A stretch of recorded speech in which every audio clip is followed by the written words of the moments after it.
Fala, galera maravilhosa! Tudo bem, gente? Sejam muito bem-vindos ao Repertório Nota 1000, um lugar, um espacinho, um cantinho em que a gente se encontra para falar um pouco mais sobre repertórios possíveis de serem usados na redação do Enem. Eu não sei como é que você está chegando aqui, mas eu tenho certeza de que você vai sair mais seguro, mais tranquilo e mais animado para a sua prova. E sempre com um convidado muito especial, como eu tenho hoje aqui comigo, Cecília Dassi, para falar de saúde mental, de comportamento e de tecnologia. Vamos nessa!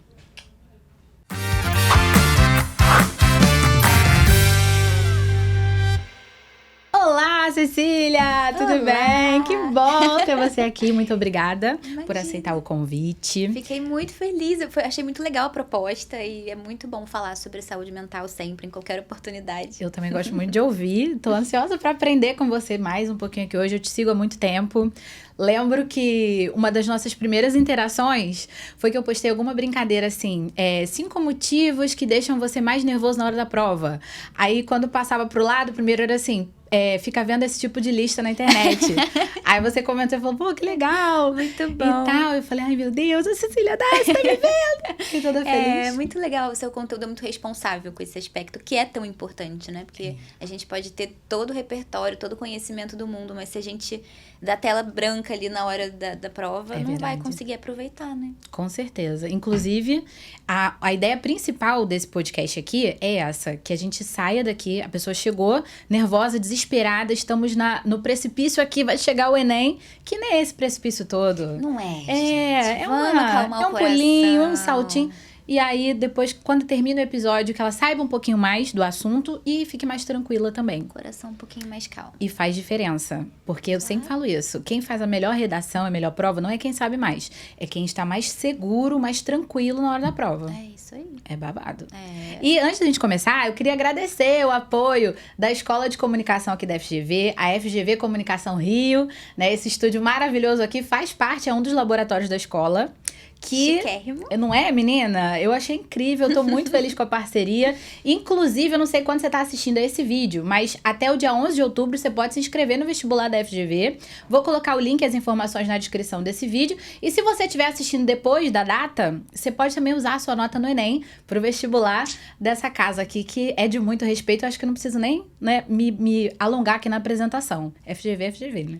Sim. Então, muito obrigada, galera aqui da escola. Vamos em frente. Aqui vai ser assim. Tá. Não sei se você está ciente, mas no Enem não basta você argumentar. A estrutura da redação, ela exige um repertório. E aí os alunos falam, o que é repertório? Pergunto a mesma coisa. O repertório, um repertório sociocultural, como está escrito lá no edital, porque tem aluno que não lê o edital, sabia? Você acredita? Puxa vida. Aí, gente, vamos ler. Tem o edital, tem o manual do candidato, tem a matriz de correção que é para os professores, mas se eu fosse aluna eu já teria lido também, mas a gente faz um resumo aqui. Mas é importante até a nível da ansiedade, né? Quanto Eu mais a também gente acho. se situa do que tá rolando, se sente mais inteirado, né? A gente consegue se organizar Vai internamente um acalmando, pouco né? melhor. Também acho. Mas assim, resumindo, porque a gente já tá na cara do gol, Sim. um repertório sociocultural é uma demonstração de conhecimento que você tem que levar do seu conhecimento de mundo pra redação. Aí os alunos perguntam assim, quando que vai ter essa aula, conhecimento de mundo? Aí fala, amor. Então, Está tendo todos os dias. quantos anos você tem? Você já tem 16, 18, 30, 40, 60 anos de repertório.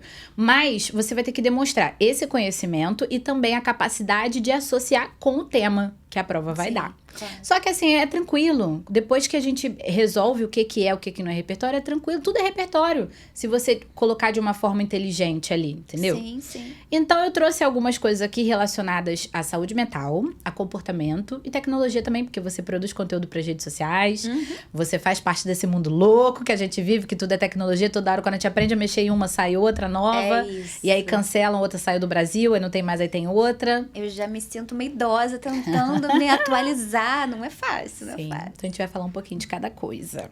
Aí eu coloco o repertório, você me fala se você gosta ou não, pode ser sincera, tá? Porque o repertório é assim, pra gente ter um exemplo do que é o repertório. Se você gostar, você é aluno, você é candidato aí que vai fazer redação, vai fazer vestibular do Enem, da FGV, das estaduais ou qualquer coisa, você gostou? Anota, tira pra você. Se não gostou também, comenta aqui, fala aí o que você achou. que vai funcionar. Outra coisa importante, aqui na descrição do vídeo tem um PDF com um resumo de tudo, outros exemplos de como fazer na redação e link das matérias completas que eu trouxe, tá bom? Legal. Ao finalzinho vocês podem conferir. A gente consegue colocar na tela o primeiro repertóriozinho, por favor? Da CNN, que diz o seguinte: segundo um estudo divulgado pela CNN Brasil, isso aqui, né, já fui eu que encaixei. Eu li a matéria, entra ali, ó, segundo de acordo com, conforme apareceu, né? Você vai adaptar do seu jeito. Sim. O estresse no trabalho afeta negativamente 67% dos brasileiros. Esse é o dado, tá? Aí daí pra frente é meu também. Além disso, a pesquisa revelou que os trabalhadores acreditam, em maioria, que seus líderes não estão abertos a conversas sobre saúde mental. Então, é uma informação que a gente pode usar para falar, em geral, sobre saúde mental. O recorte de saúde mental no trabalho, né? E, de uma maneira geral, sobre a maneira como as formas de trabalho se apresentam, a hierarquia, liderança e tudo mais. Cecília, eu queria saber de você, se você percebe esse impacto, assim, esse crescimento, essa dificuldade de ter uma consideração verdadeira sobre esse assunto tão importante dentro das empresas. Eu não sei te dizer se tem uma piora, né? Porque eu não sei exatamente... É difícil a gente saber quando a gente está falando de um universo em que não se falava sobre saúde mental, não se tinha dados. A gente não tinha diagnóstico direito, né? Quando a gente pensa há 40, 50, 30 anos atrás. As coisas não tinham nome, né? Não tinham nome, né? Era uma coisa muito menos descrita, muito menos mensurável, né? Então, eu não sei dizer se tá pior, porque quando a gente pega os dados, a gente, na verdade, está falando de diagnósticos que hoje acontecem, né? De nomes que se dá para as coisas. Mas, assim... Certamente, né, se tá pior ou se tá melhor, eu não sei exatamente, é difícil mensurar, mas assim, certamente existe um problema super impactante para a saúde mental. Foi legal que você falou, né, sobre lidar com as emoções, porque às vezes as pessoas acham que trabalhar, né, e aprender a lidar com saúde mental, e estudar sobre saúde mental, falar sobre saúde mental, é necessariamente falar sobre depressão, falar sobre ansiedade. E na verdade, quando a gente está pensando em emoções, em relações de trabalho, em melhorar o clima organizacional, em flexibilizar horários de trabalho para o paciente, né, pro colaborador que precisa ir no médico, que precisa cuidar do filho que está doente naquele dia. Tudo isso é cuidar da saúde mental dessa equipe, né? Olha assim, só. São fatores protetivos que a gente tem para ajudar a melhorar a saúde mental dessas pessoas. Então, não é só sobre a patologia, né? Falar sobre saúde é não só falar sobre a ausência de doença, mas também falar sobre qualidade de vida, sobre bem-estar, né? Sobre bem-estar psicológico, emocional, social. Muito legal, muito, muito legal porque também, né? Eu tô aqui viajando no assunto, levando pra minha vida, já pensei aqui, né, no meu casamento, quando você... Porque o dado trouxe impactos negativos do estresse. Acho que impactos do estresse já seria negativo, né? Se a pessoa, tô muito estressado hoje, que legal, vamos curtir. Não vai ter, mas eu acho que sai mesmo da esfera profissional. É o impacto que aquele estresse do dia a dia do trabalho causa a você além, né? Claro, claro. Em quem você é. Outro dia eu vi um livro também muito legal. Vou colocar a referência também no PDF aqui do resumo. Eu não lembro agora o nome da autora, mas ele falava assim, mulheres não são chatas, mulheres estão exaustas. É o nome do livro. É isso. Olha que sensa, né? Estão sobrecarregadas, né? E quando a gente pensa nesse sentido, né, assim, do impacto que tem para fora, esse é até um dado importante para sempre a gente ter quando a gente está falando de transtorno mental. Os transtornos mentais não são unifatoriais, né? Eles sempre são multifatoriais. Então, mesmo quando a gente está falando, por exemplo, transtorno de estresse pós-traumático, né, que ele é especificamente causado por um trauma, se a gente for pensar, né, de uma maneira mais simplista, assim, aconteceu uma situação traumática e a pessoa abriu o quadro. Mesmo assim, a gente não vai entender que esse quadro é causado por uma coisa específica, por um trauma específico, porque não é unicamente. A gente está falando, na verdade, a maioria das pessoas que passa por traumas não vai desenvolver um transtorno, né? Então, a gente, na verdade, está falando de uma predisposição, de uma vulnerabilidade que é genética, que é da história de vida dessa pessoa, né? De uma série de coisas que ela viveu ou não viveu, de como ela foi acolhida e validada ou invalidada, né? E desamparada. Então, a gente está falando de muitas experiências. E quando a gente está falando na saúde mental no trabalho, né? a gente está necessariamente falando de um pilar, que é muito importante, porque para pensar quantas horas por dia a gente passa no trabalho. Sim. A gente passa mais tempo no trabalho do que com a nossa família, né? Porque o tempo que a gente está em casa, a gente dorme, ou pelo menos era bom dormir, era importante. Então, quando a gente pensa no tamanho do impacto que esse pilar tem na nossa, né, nesse âmbito multifatorial, a gente vai perceber que é muito relevante, porque em última instância, assim, a gente pode abrir um quadro, por exemplo, de um burnout, né, que é mais relacionado ao âmbito profissional, mas que geralmente está acontecendo ali com uma pessoa que já tem outras coisas que estão, né, deixando ela mais vulnerável, questões familiares, questões de saúde, né, de pessoas queridas, problemas financeiros, enfim. E a gente pode ver, então, o trabalho como... Eu sei que a palavra gatilho tá desgastada, tudo agora é gatilho, né? Gatilho. Mas meio que, né, o estopim ali, a última gota, aquela coisa... A gente chama, às vezes, de fator desencadeante. Aí, ó. Uma palavra mais bonita. Olha que bonito na redação. E o trabalho se apresenta como um fator desencadeante do problema. Bacaníssima. E é muito legal também, porque no Enem, além de você mostrar para o corretor que você tem repertório, você tem que mostrar para ele que você entendeu o tema. Sim. E apresentar argumentação. Aí a gente fecha em argumentação sempre como causa. A gente, no caso, meus alunos, né? Não é obrigatório fazer causa. Entendi. Só que eu acho mais fácil. Então eu indico, eu obrigo. Vamos colocar aqui, democracia uma leve para pressão. poucos. Por livre e espontânea pressão. Porque realmente é muito mais fácil. Porque a redação, a estrutura toda, ela vai ter que apresentar essa argumentação. E existe uma competência que vai avaliar a coerência. Sim. Então você aponta causas. E, obrigatoriamente, na conclusão, tem que apresentar uma proposta de solução. Entendi. Então, faz sentido você apresentar as causas, já que você vai ter que solucionar. Sim. Né? E fica direcionadinho ali. E você já deu a conclusão maravilhosa. Porque não basta a gente entender o estresse no trabalho ou os problemas relacionados ao trabalho como desencadeadores do problema central do tema, mas também que existe uma responsabilidade das empresas. Sim. Das empresas. É legal na redação a gente falar de iniciativa pública sempre, mas nesse caso específico, né, a própria empresa... Ainda que o objetivo seja o lucro, seja o desempenho. Sim. Porque se não cuida... E muita da argumentação a favor de cuidado com a saúde mental acaba sendo essa. O número de afastamentos, né, por licença psiquiátrica, o tanto de faltas no trabalho, né, é muito... De fato, impacta muito para a economia. Se você não tá bem, você não trabalha bem, não produz, não rende. É uma pena que precisemos falar desse argumento, né, para que se importem. Mas enfim, que seja, já que não funciona assim, a gente dança conforme a música. Né? Amei. Quero ver os comentários, o que a galera achou disso. Vamos... E é legal quando a gente pensa sobre a iniciativa pública, nesse aspecto, né, de multifatorial, porque é isso, quando a gente pensa em cuidado de saúde mental, a gente está pensando sobre ter as necessidades básicas atendidas, né, assim, a moradia, como a segurança, né, a segurança financeira, acaba nos dando uma segurança mais ampla, mas é importante lembrar disso, né, tem todo um contexto em que a gente está inserido, não só o trabalho. E a questão de citar a Constituição sobre os direitos... Porque a Constituição garante tudo. Sim. Né? E aí tem um segmento que é muito comum, né? A galera gosta de usar. E aí fala sobre a Constituição de 88 garante direito... Aí vai falando tudo isso que você falou. Sim, e no caso, na redação, você pode fazer esse corte. Você pode fazer assim, por exemplo... O direito à saúde... Isso, saúde é garantido pela Constituição. Isso inclui... a questão mental. Claro. Aí já fica lindo, já é outro repertório. Essas necessidades básicas atendidas é o que vai nos ajudar a proporcionar a saúde mental, né? Sim. Que é o pacote. Maravilha. Vamos ver o próximo? Sim. Podemos ver o 2 aí?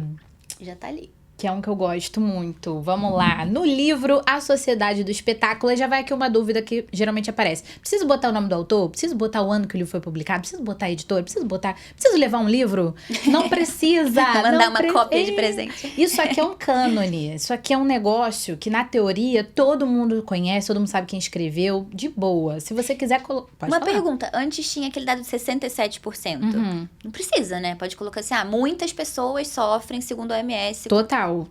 Eu falo sempre o seguinte, se você for colocar exatamente o que estava escrito, ou exatamente o que alguém falou, você vai abrir as aspas, de forma fiel, vai escrever ali, fecha aspas e bota a referência. Se você não lembra exatamente a palavra, exatamente o número, você vai transpor a informação. Sim. Então, assim, segundo a matéria da CNN Brasil, tá acontecendo isso e isso. De boa, não tem problema. Ou segundo a OMS, né? Se for uma OMS, de acordo com a Constituição, você bota a referência básica ali, porque é básica, assim...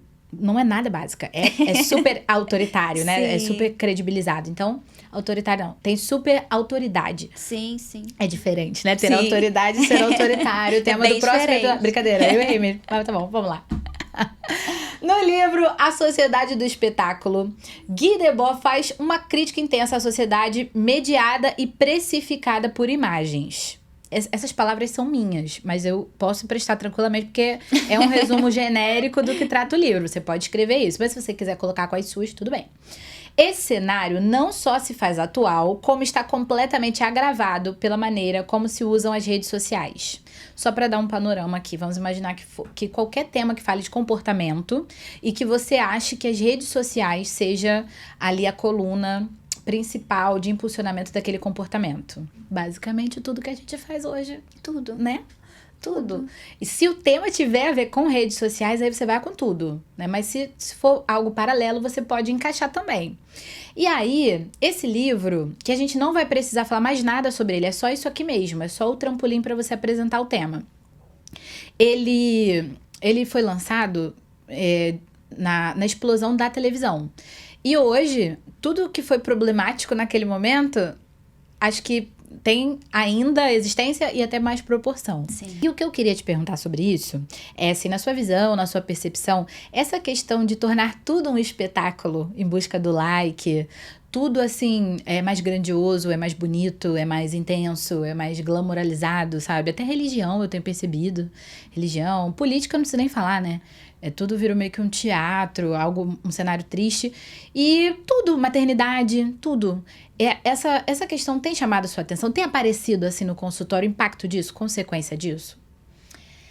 Tem, mas é tudo interligado, né? É tudo uma retroalimentação, porque no fim das contas, quando você designa tudo em busca do like, o que significa o like? Hoje em dia, né? Se a gente pensar na prática, o que significa? Primeiro, validação social, né? Assim, uma recompensa ali, que vamos falar sobre isso já já, e dinheiro, né? Monetização e dinheiro. Então, assim, a gente está falando do capitalismo, que nos ensina que a gente precisa, enfim, de dinheiro, né? A gente precisa fazer qualquer coisa para lucrar. Render, tem que render. Tem que render. Tem que monetizar. E querendo ou não, assim, pra gente poder ter conforto, segurança, nos proporcionar os cuidados que eu comentei lá, que fazem parte, né, do multifatorial, que são fatores protetivos ou fatores de risco. Então, quando eu tenho insegurança financeira, insegurança se eu tenho como pagar as contas no próximo mês, se eu tenho como ter acesso à saúde se eu precisar, se eu vou ter com quem deixar meu filho, se ele ficar doente e eu tenho que ir pro trabalho.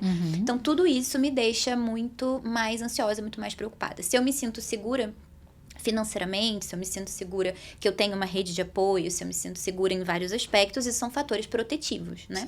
Então, quando a gente pensa que o dinheiro é o que nos proporciona isso, é a partir do dinheiro que eu vou conseguir garantir, né? Enfim, dentro do que é possível, a minha segurança, a minha estabilidade, a minha previsibilidade. Então, eu sei, não, se acontecer tal coisa, eu vou pegar meu dinheiro que eu tenho, minha reserva, eu vou usar. Então, a gente vai reconhecendo o dinheiro como uma ferramenta fundamental para nos proporcionar o atendimento das nossas necessidades. Em primeiro plano, né? Depois vai crescendo. Mas, quando a gente pensa na validação social por si só, se a gente parte do princípio da psicologia evolucionista, que a gente vai entendendo que o ser humano cresceu em grupos gregários, né, em grupos de 20 a 30 pessoas ali em bandos, né, ao longo do desenvolvimento evolutivo, né? Então, até antes da gente ser homo sapiens como somos hoje. Mas a gente foi desenvolvendo nesse contexto. E aí, veja, ser excluído do bando nesse contexto é morrer. Porque você vai ter que fugir dos predadores, você vai ter que caçar suas presas, você vai ter que conseguir comida, água, abrigo, fazer fogo para afastar. Não se faz isso sozinho. A gente não tem as presas e os dentes dos leões, a gente não tem o tamanho dos mamutes, ou sei lá que outro bicho. Então, o que nos faz fortes... A caverna tá cara. Você não pega uma caverna legal, né? Não tem pega. Caverna com boa vista, né? Com vista bonita. Então, quando a gente pensa no contexto evolutivo, a gente vai entendendo que se sentir parte do bando era assim, ufa, minhas necessidades estão atendidas, eu tô seguro, né? Eu vou ter pessoas para me ajudar aqui na minha missão de cuidar da prole, de caçar, de conseguir fazer fogo, de procurar um abrigo, de procurar comida. Então, a mensagem de adequação, de pertencimento, de validação social é muito recompensadora para esse cérebro que entende isso como uma segurança de meus recursos para sobrevivência estão garantidos. E por outro lado, a mensagem de inadequação, de não gostamos, você está reprovado de alguma forma, ativa o oposto. É tipo, minha sobrevivência está em risco, eu vou morrer, sabe? Então é tudo para estar incluído. Tudo para estar incluído, porque as pessoas ficam assim, as pessoas fazem tudo por like, e eu entendo, né, a crítica em muitos contextos, mas as pessoas fazem tudo para sobreviver, ponto. Sim. E se elas entendem que o like é uma maneira de, eu sou bom o suficiente para estar incluído, né, ela vai fazer tudo pelo like, porque isso é a sobrevivência. E aí a gente junta isso com o recurso financeiro que a gente hoje, né, tá muito atrelado às redes sociais como maneira de monetizar, né? As pessoas reclamam muito, caraca, eu quero trabalhar em qualquer coisa e agora ficam exigindo que eu produza conteúdo para as redes sociais. Então a gente vai entendendo o tamanho que isso vai tomando, né? O tamanho do impacto que isso vai tendo, do quanto isso vai mobilizando os nossos afetos. Então, não é um problema isolado, né? Não é uma coisa isolada de todas as outras problemáticas que a gente pode ter na sociedade. Maravilha. Sobre o que você falou, tudão, né? Foi muito legal, bastante coisa que dá para aproveitar. Mas eu já pensei, se você tiver uma redação, um tema de redação sobre qualquer âmbito de inclusão, essa retomada histórica é muito bacana. Histórica, biológica, né? Sim, sim. Ela é muito legal. É sobre o porquê de tanta busca por inclusão. Mas me bateu uma bad aqui. Que sabe qual é? Será que o like é mesmo estar incluído? Ganhei um like, eu pertenço? Não é. Aí já é outro episódio. Episódio! Isso daí dá um livro. Mas eu entendi. A finalidade é essa, no geral, né? É uma mensagem que a gente recebe. Assim como uma mensagem de não gostei do seu vídeo, não significa você é uma pessoa horrível, Na verdade, se a gente pensar, hoje, nenhuma exclusão de um grupo específico significa que você vai estar morrendo. É verdade. Porque a gente hoje tem um mundo com 8 bilhões de pessoas. Não tinha 8 bilhões de pessoas há milênios. Então, a gente tinha realmente, assim, se eu era excluído de um bando, qual era a chance de eu esbarrar com outro bando que ia ser receptivo? Falar, olha, uma pessoa abandonada, vamos fazer amizade. Não tinha linguagem para comunicação. Então, assim, era muito difícil. Sim. Então, se eu era excluído, era realmente muito improvável eu sobreviver.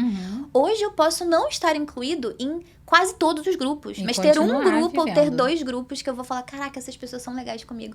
E eu vou ter ali minha família, meus amigos, que podem ser pouquíssimas pessoas, mas vão ser as pessoas... Vai ser minha turma, né? Encontrei minha turma. Então, isso já não é uma mensagem de morte. Mas o nosso corpo entende como se fosse. Da mesma maneira como uma pessoa vai chegar na prova... com o coração caindo, saindo pela boca, transpirando, como se estivesse pronto para fugir do leão.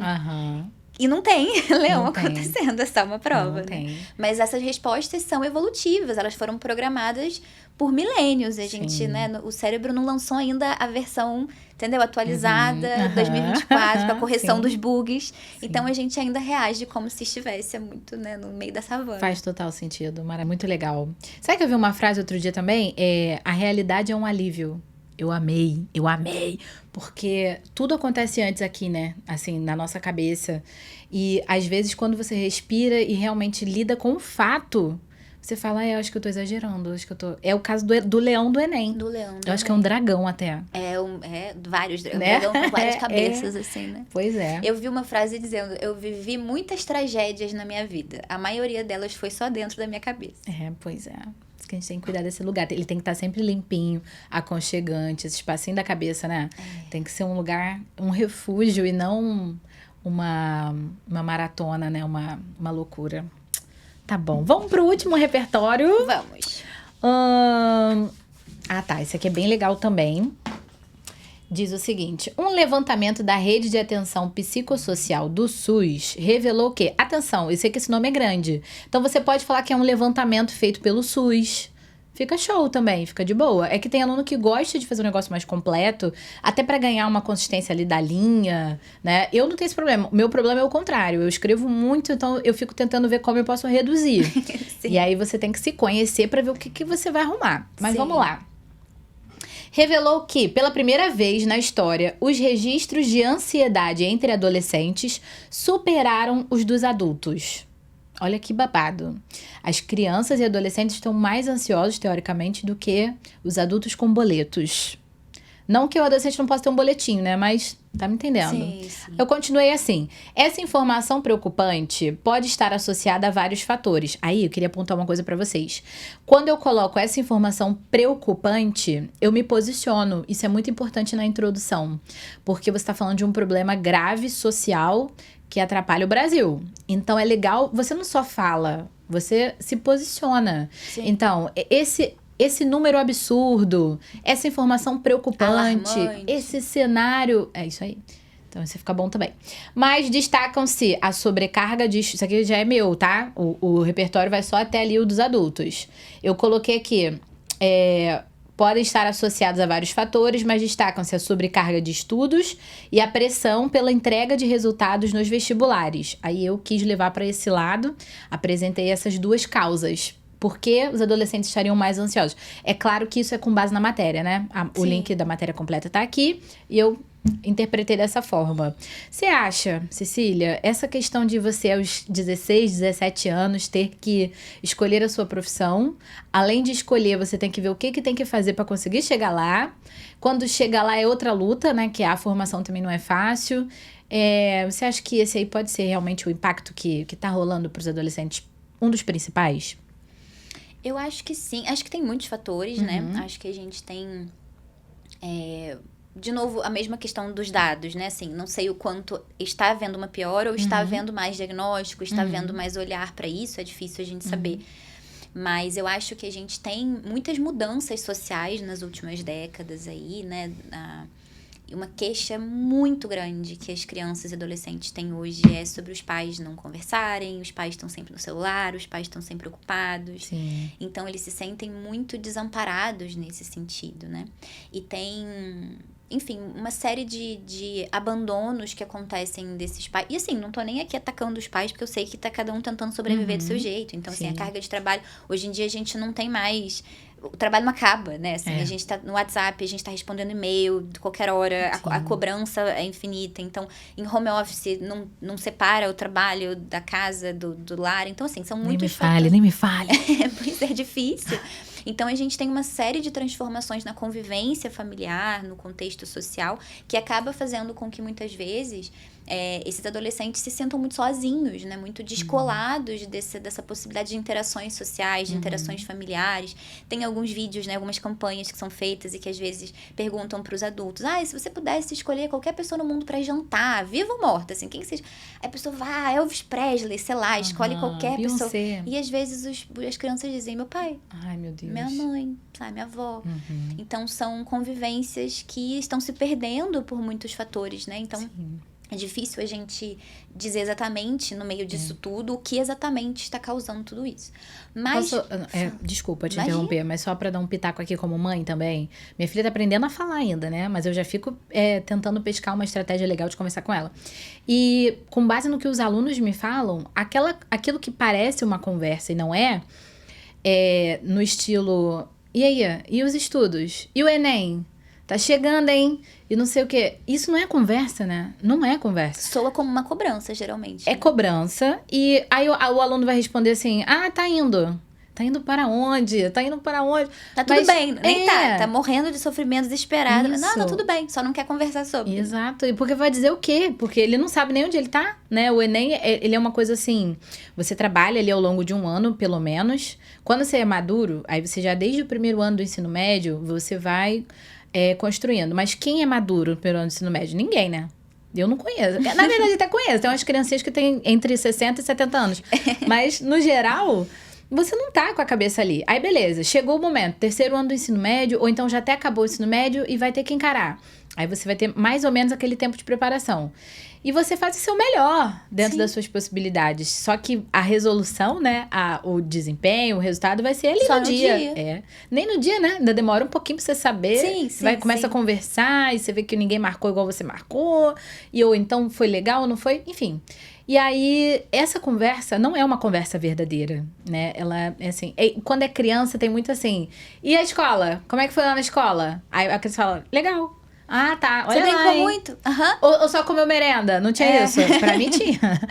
E tal, e assim, não é conversa. Então, eu tô com a Manu, minha filha, que tem 2 aninhos, coitada, né? Ela ainda não nem constrói as frases completamente, mas eu tento falar, com quem você brincou hoje? Aí ela consegue reproduzir um nomezinho ou outro. E o que foi a parte mais legal lá na escola? O que você aprendeu? E ela vai tentando me falar. E é claro que também isso não é exemplo de nada, é só um cuidado que eu já tô tentando ter com base nesse feedback dos alunos adultos que eu tenho, né? Isso chega muito, né? E uma coisa que eu trabalho bastante com comportamento alimentar. Então, uma coisa que eu vejo muito é que o momento da refeição, às vezes, é o único momento que a família se encontra. E aí começa. E às vezes, vejam, às vezes os pais estão achando que eles estão sendo legais de estar fazendo essa pergunta, né? Às vezes eles não sabem. Tá tão distante, a convivência tá tão distanciada que às vezes eles não sabem o que puxar de assunto. Tipo, não sabem o que a criança assiste, ou adolescente, né? O que assiste na TV, o que assiste o que gosta de escutar, as opiniões políticas, sei lá, quando tem, não tem muito essa conversa. Então fica meio sem repertório. Às vezes quer puxar um assunto, não sabe muito o que falar. Fala, e aí a prova? Então, às vezes, nem é exatamente uma cobrança. É mais assim, não sei, não tenho repertório pra puxar assunto. Mas claro que vai soar como uma cobrança. E aí, às vezes, aquele momento que podia ser um momento de conexão, acaba virando um momento em que ele se fecha, fala, ai, caraca, de novo, essa encheção de saco, não consigo... Eu passo o dia inteiro estudando, a hora que a gente podia ter uma interação aqui me faz lembrar de novo dessa porcaria. A hora em que eu podia relaxar um pouquinho, ou ganhar algum apoio. Me conectar, ter empatia das pessoas. Eu falo muito pra galera lá do concurso público, porque tem um meme, né, e os concursos? Que é assim, no singular, e os concursos?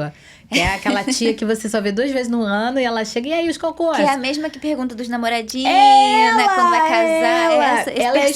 Ela é esposa do tio do pavê, do Natal. Isso, esse casal. E assim, eu falo muito, gente, em vez de perguntar como é que estão os concursos, pergunta assim, ó, cara, você tá precisando de alguma coisa? Posso te dar um livro de presente? Posso pagar um curso pra você? Nunca mais o parente pergunta, ou então ele vai lá e compra mesmo, ajuda mesmo, né? Sim. Mas é claro, é tudo aqui na imaginação e na intenção de me colocar no lugar do aluno que recebe. E responder com humor. Mas tem muito isso, né? Você acha que tá conversando, mas você tá só cobrando e tal. O que é uma conversa, né? Isso aí é um ponto difícil, que dá um episódio inteiro também.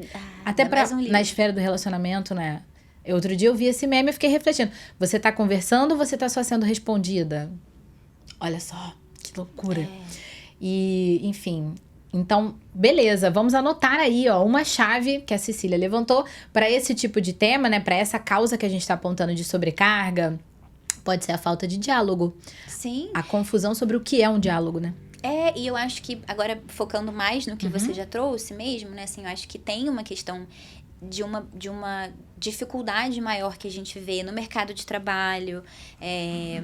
Eu acho que pais que percebem hoje, né, uma necessidade muito grande de ter uma formação formal, de ter uma graduação, eles ficam muito ansiosos. Meu Deus, meu filho tem que ter uma graduação, tem que passar nessa prova, tem que conseguir.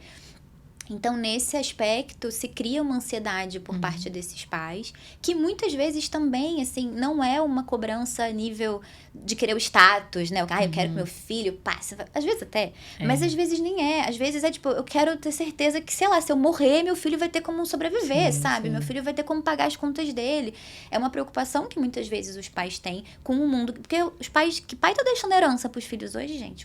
O preço das coisas não tá dando. A gente deixa um vidro de azeite. Então fica uma preocupação desses pais muitas vezes também, de tipo, como eu vou deixar um filho que não consegue se bancar no mundo? Então é uma saída meio desesperada muitas vezes, de tentar falar, vocês precisam passar nesse vestibular, você precisa fazer um curso, você precisa ter uma profissão. Acho que tem uma cultura também de assim, né, o mínimo eu vou dar, que é o estudo. Não tem um negócio desse? Isso. Então o pai e a mãe de uma geração, que eu acho que talvez seja dos meus pais, dos nossos pais, porque eu não gosto de falar da outra geração falando de mim, tá? Eu fico chateada, eu quero ser baby alguma coisa que tá vindo agora. Mas, não, eu vou levar aqui, a parte do estudo eu dei, aí agora é contigo, e tem toda essa coisa que tem uma intenção muito bonita, mas às vezes cai sobre a criança como um peso, né? Sobre o adolescente. Muito grande. E eu acho assim, a gente estava até falando aqui antes de começar sobre as profissões que ainda não existem, né? Que ainda... Não tem nome. Cara, quando eu fiz escola, quando eu fiz vestibular, não existia produzir conteúdo pra internet. Isso não existia, assim. Isso não era uma opção, né? Sim. E hoje é.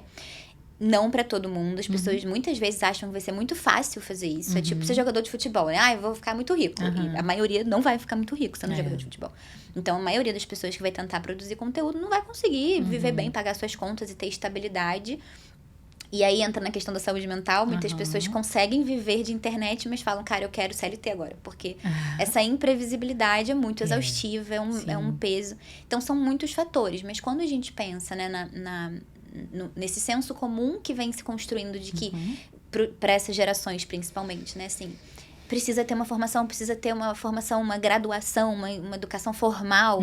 E muitas vezes é uma forma até de tentar compensar a ausência. Tipo, eu fui tão ausente com meu filho para trabalhar, então pelo menos tem que servir para eu pagar os estudos, para eu pagar um cursinho para vestibular, né, para eu conseguir encaminhar de alguma forma. E fica muito difícil para esses adultos, muitas vezes, enxergarem que realmente existem profissões possíveis hoje que ainda não existe a formação para se fazer, ou que não precisa nem de uma graduação formal, né? Sim. E é difícil, é um pouco assustador mesmo, né? Assim, são diferenças geracionais importantes. Sim. Cecília, sabe o que você tá falando? Sabe o que eu tô pensando aqui?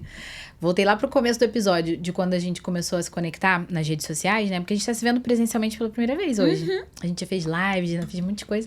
Mas eu lembro... É estranha a sensação, né? Porque parece que eu já te vejo há muito tempo.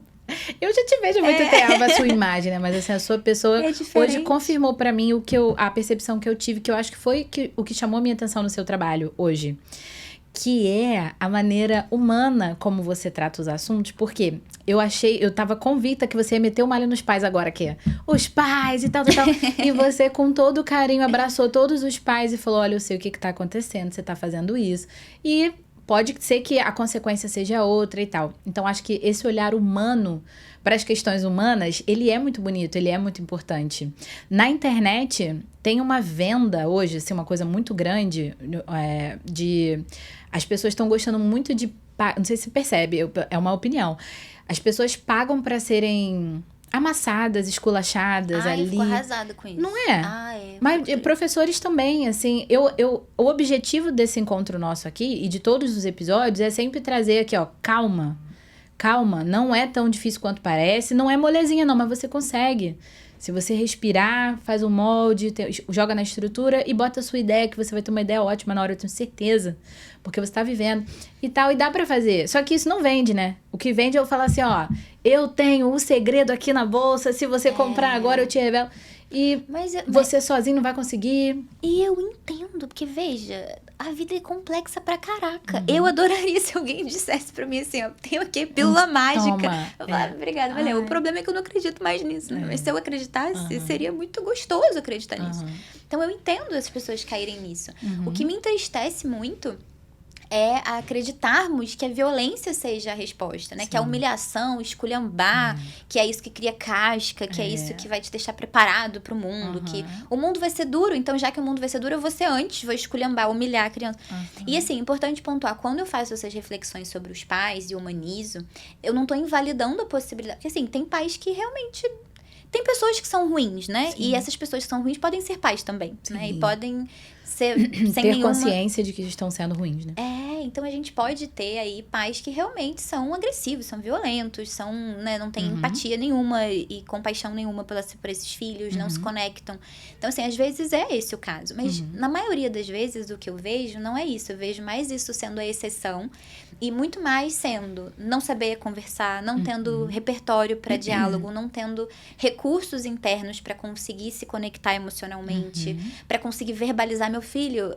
Eu não acho que você vai ser uma pessoa pior se você não fizer a universidade, mas eu me apavoro de pensar que eu vou me sentir um pai muito horrível se eu tiver me vendo ficar velho e eu não tiver te encaminhado.